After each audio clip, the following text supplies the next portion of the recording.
Another bit on. Got one.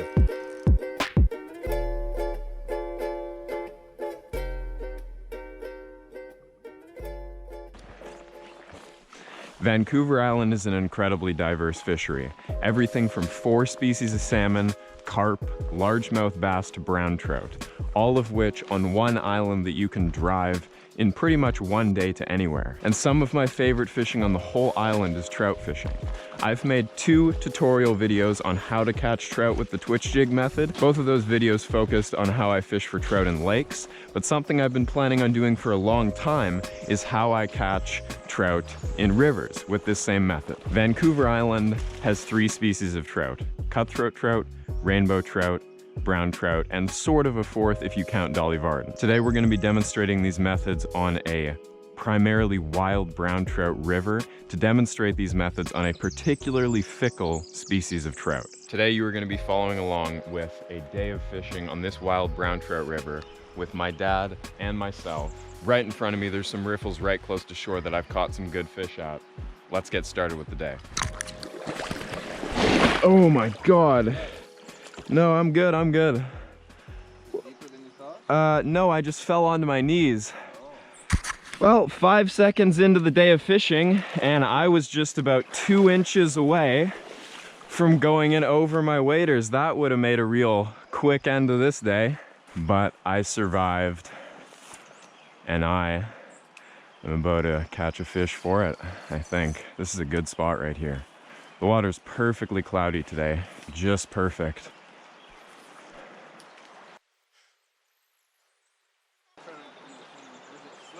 Oh, I just had a hit. I just had a hit right beside shore. First cast, I just had a hit. That's what you like to see. Got one, got a fish. Got a brown. Second cast of the day, big one. Big brown. Solid one. Very solid one. Second cast of the day in the very first spot. Fat brown. Right there. Just a gorgeous wild brown trout.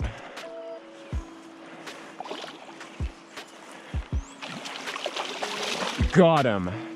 Now that is how you start a day right there. Beautiful colored up fish. Always use barbless hooks.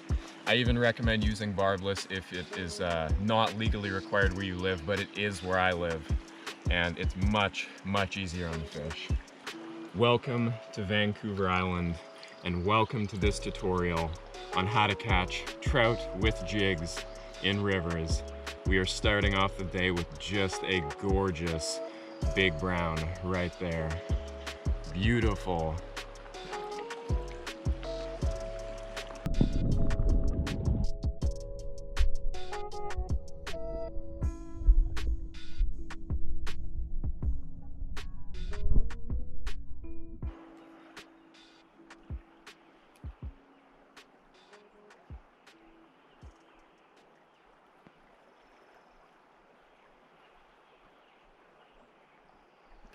Got another one. Another fish on, Dad. Yeah. Another bit on. Oh my God, what a jump. This isn't a brown. This is not a brown. This is either a rainbow or a cutty. Once again, this river's dominated by brown trout, but there are multiple species of trout. Oh, maybe that is a brown. No, that's a bow, that's a bow. Beautiful, beautiful fish. Unbelievably energetic. I don't know how I haven't lost him yet. Got him, there we go. What a way to start. That is literally the next cast after that first brown trout. And I just got this beautiful wild rainbow trout. He has a, he's got a lamprey mark. Gorgeous fish. Lamprey mark, really? Yeah. So this one might be from the lake because it actually has a lamprey mark, and the lampreys, as far as we think, are only in the lake. I mean, it looks good. Do it.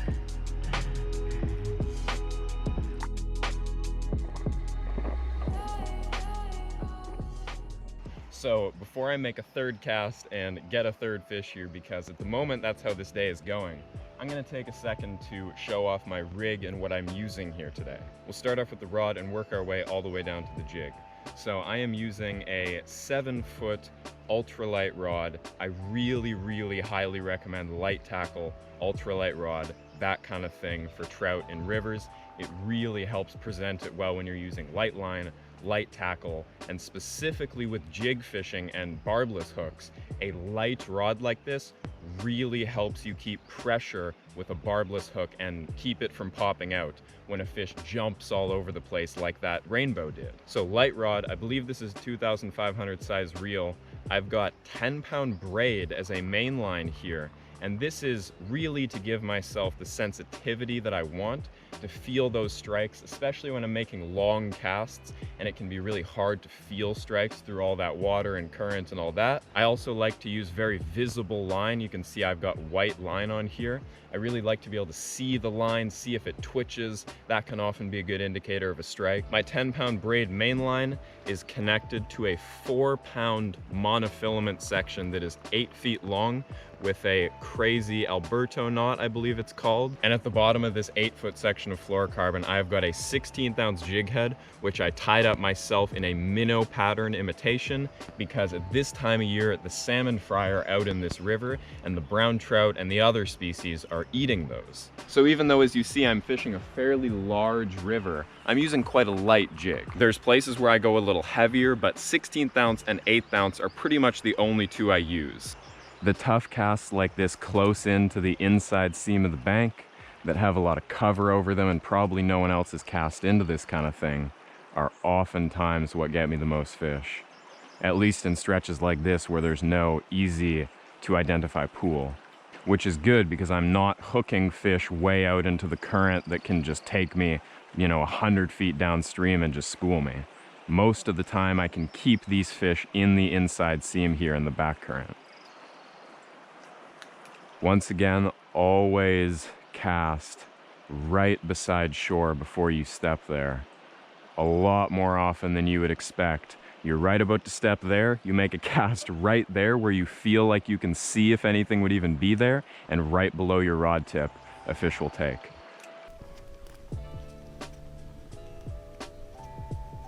As you can see, the walking's not easy here, and that's not going to change throughout today. And that's why one really important thing I should go over in this video is the fact that I pack really light on days like this when we're going to be doing a lot of walking on a river that has, not the easiest shoreline to walk along.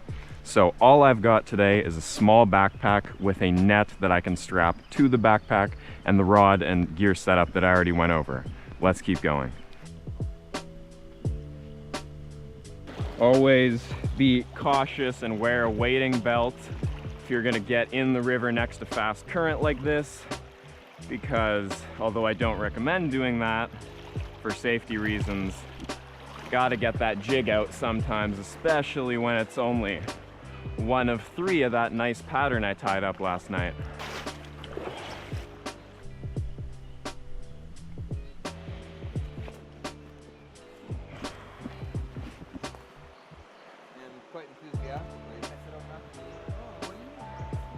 Might have just had a hit. Felt like a hit. Almost died there.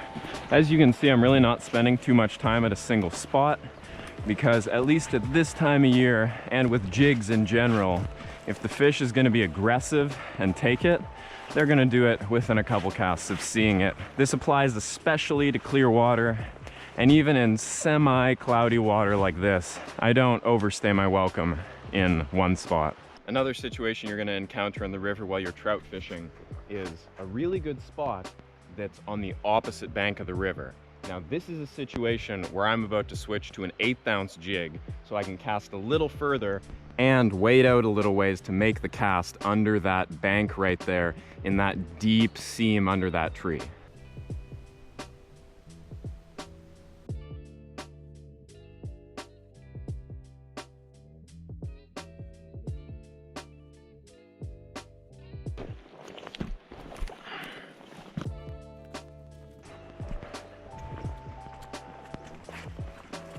And once again, another situation where I am casting all the way across the river here with the 1/8 ounce. There are no trails where we're going, or at least a lot of the places we're going, but where there are no trails, there be fish.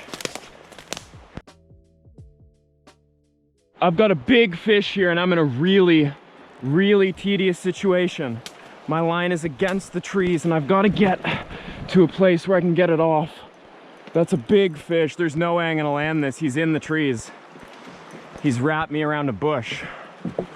There's no way I get this fish out. No way.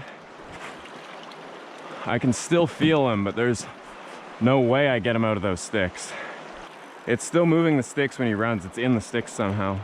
Because what if I was to go downstream with it and see if I can get him? You can't. There's no downstream there. Oh, okay. Eventually he may decide to come up there. How much line do you think you have out? He's maybe 20 feet, 10 feet past those sticks, maybe less. The sticks moving much. There's just Yeah. a little, but that's nothing. I don't think he's wrapped around anything. I can feel the sticks. Okay.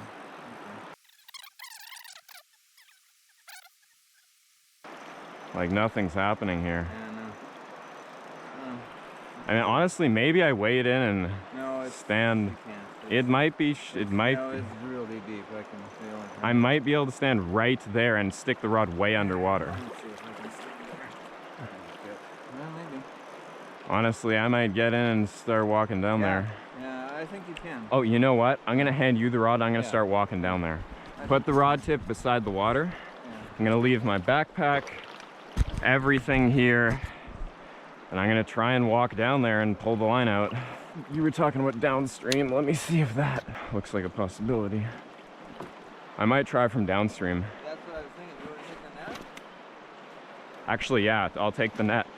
I might be able to net this fish if Dad lets out a bit of line, because I think it's shallow enough to wade right below where this snag is. I don't see him. Real dangerous. Let me see if I can feel the line underwater. The line doesn't seem like it's right here. Could you lift the rod tip up a little bit so I can see the line? Oh wait, I see it. It's okay. I see where it's stuck. I'm gonna try and push it out. I think I can get close enough to push it out with the net. I think it will. Yeah, I can see where it's stuck. Think I got it off. Put the line down underwater. I got it off. Try and reel him in maybe. Dad says it's coming in. I'm coming back up there. Keep the rod tip really low, like maybe in the water. So do you want to net him? I'll net him. Okay. I think that right there might be the place. And don't reel too much line in. That's a big one. It's as big as the first one of the day for sure.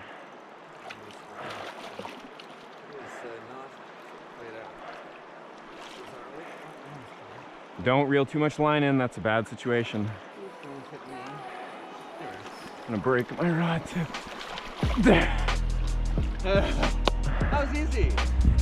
I'll let you Are you kidding me?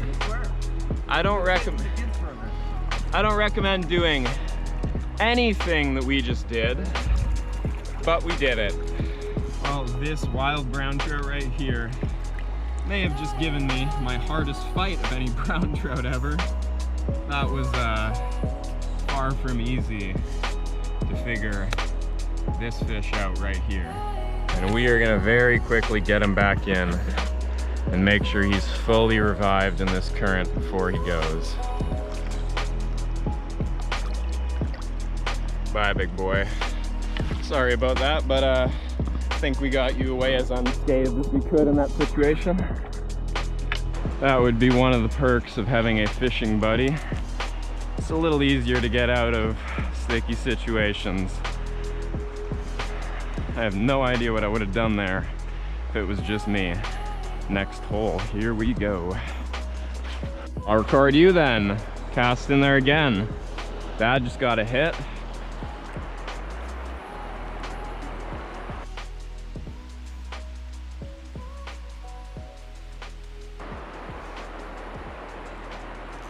Got one in the totally slack water, and it was big. I lost him.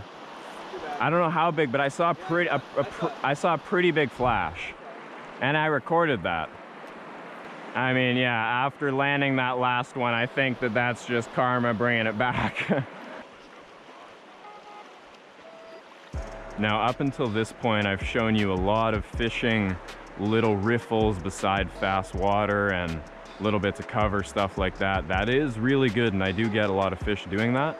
But at the same time, the standard fishing of deep pools can also be really good, and I just had a hit. You definitely fish them a little bit differently, but the main idea, and I should have said this before as well, is to keep that jig as close to the bottom as you can without getting snagged up, hopefully. The action you want to give it, if you see what I'm doing, you just want to twitch it up and down. If you are a coho twitch jigger, basically that, but less heavy-handed and maybe a little less reeling. 90% of the time they will take on the fall, and that twitch is what's going to lure them in. Depending on the depth, water clarity, all that stuff, you may want to be more or less aggressive with your twitching. And as you can see, even with a ultralight rod, I can get it out there with a 16th ounce jig. That's why I use light line, light rod, all that. I can cast these tiny little jigs way out there. Cover is everything, especially for browns.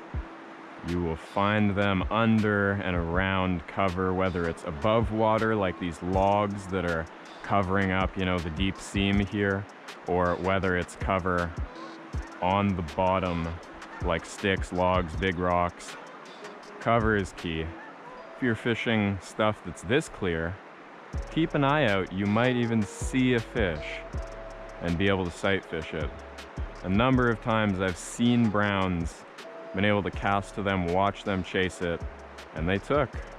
We were just about to leave this pool, but I switched it up to a heavier 1/8 ounce jig head with a leech imitation on, and first cast on the opposite bank, I got this rainbow. That's a rainbow. Yeah, it's a rainbow. Oh, there he goes. That was not as big as the other rainbow from earlier today, but still a very good fish, and I wish I landed him. And this is almost the best all-purpose jig I can recommend. Is all black with a little bit of red tinsel, marabou jig. I tie up a lot of these for every type of trout fishing.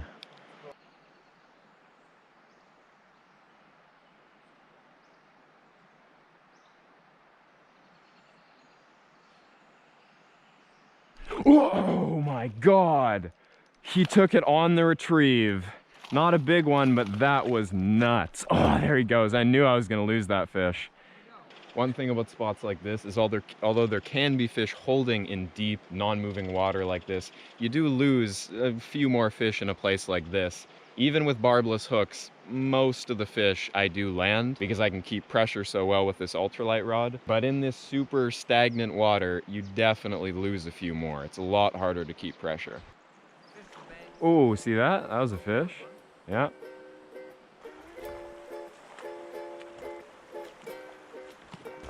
Like I said before, today we're doing a lot of walking, and right now we're heading 2 more kilometers to a couple other spots.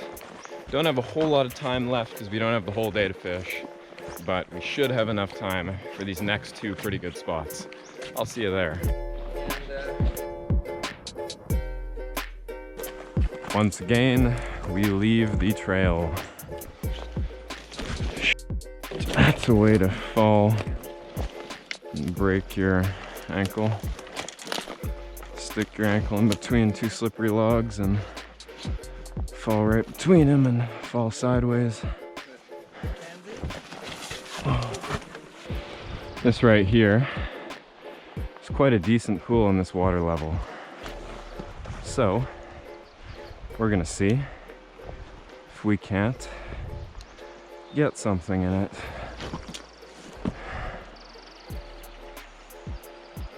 Got one. Oh, he's off. It was like a small-ish one.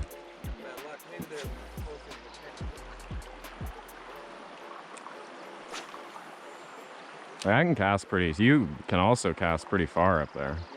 Got one. Got a fish. Got a good one. Good fish. Okay. I don't know how good it is. It's pretty good. I don't know if it's big. I think he just hit really hard. He's in the current, so I've got good leverage. Probably downstream, because this is all sticks. That doesn't look like a brown at all. That looks like a jack steelhead that's a little beat up, is what that looks like. It's exactly what that looks like. Yeah, that's like a jack steelhead. Oh no, it's a brown, it's a brown. It's a good brown. Just had some weird colors and some little marks in his back. Fast water, tough to land him here. Let's try and get it right there. Yes, another brown trout.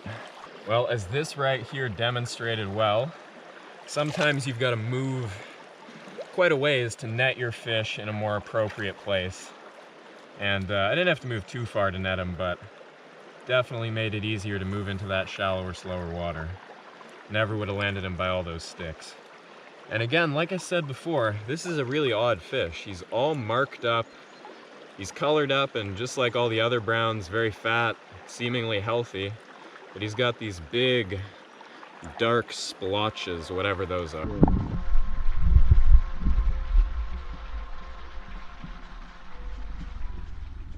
All right, one more pool for the day. And at this next pool, we gotta get data fish. I've been making the first cast in all the best spots. There's a lot of this thing. Hey there, prickle bushes. Yeah, no, totally. So, I don't know if you can see them. There is about 40 some amount of salmon minnows, maybe not that many, hanging out in this shallow little stream. That is what they look like if you can see them, right about the same length and profile as my little jig. And they're all over in these small creeks.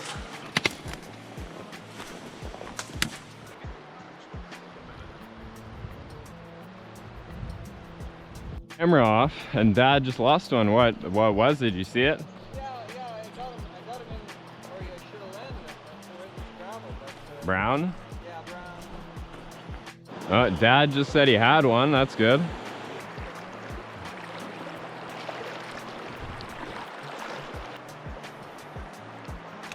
That's the cast I really like, but I can't really do it all that well because it'll just go towards that snag right there. Well, all the way back, the 2 kilometers back to the spots we were fishing earlier. And we're gonna fish some of those and then end off the day.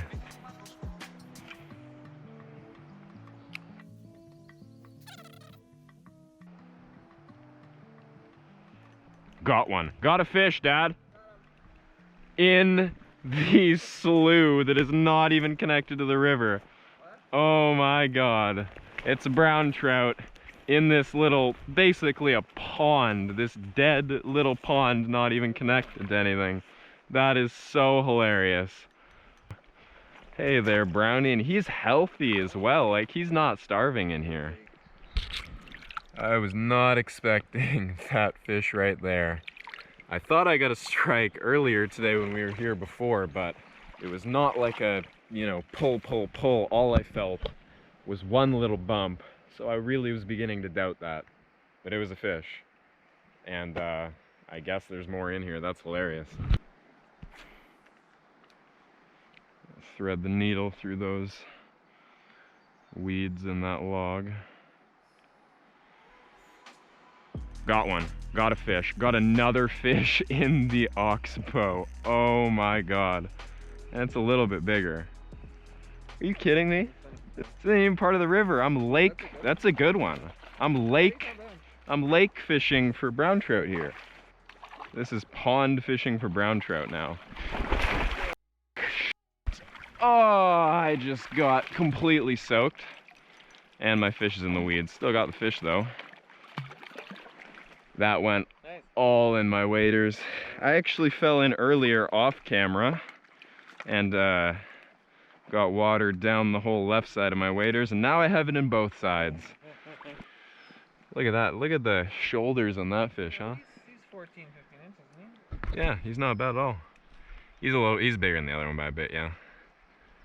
Nice red spot. There he goes. Brown! There we go. We're at the very last spot of the day here, the spot that we didn't get any browns and thought we should have, because we know this is a pretty decent spot. He is really white tipped. Oh no, that's a bow. That's a rainbow.